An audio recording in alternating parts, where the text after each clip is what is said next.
There's only one thing that wave speed is dependent on, and that is the material through which the wave travels. It's what we call the medium. It could be a liquid, a solid, a gas, but the medium through which a wave travels is the only thing that determines how quickly that wave will move. Frequency could change, wavelength could change, but the wave speed will always be the same so long as you don't change the medium. That is a huge concept you have to make sure we understand. The math, if we understand it, is quite simple.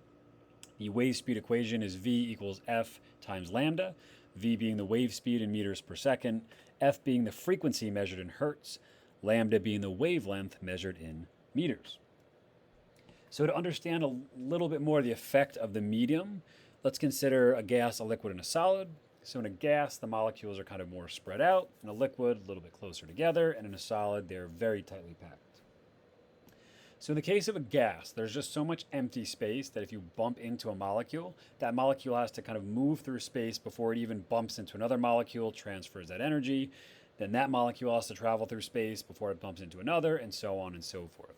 All this empty space in a gas kind of delays the energy transfer because it takes those molecules a little bit of time to move through space before they can even transmit that energy.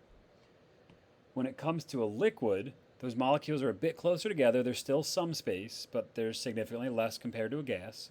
So those molecules don't have to travel as far. They can transmit their energy much faster than a gas, but again, not quite as much as a solid, because a solid is so closely packed together that once you kind of bump into one of those molecules, it's almost instantaneous. They're so close together that bump, bump, bump, bump, bump, bump, bump, that energy is just going to flow through that extremely quick. So in a solid, you're going to transmit that energy the fastest. It really has to do with like how much of space there is and how much time these molecules need to kind of move through the space to bump into the next molecule and transmit that energy. So for this reason, the speed of sound, as an example, the speed of sound in air is about 343 meters per second, depending on like temperature, humidity, that kind of stuff. In a liquid, it's about 1,500 meters per second, and in a solid, it's about 6,000 meters per second. So you get an idea here of the effect of how closely compacted these molecules are to how quickly they can actually transmit energy when something bumps into them.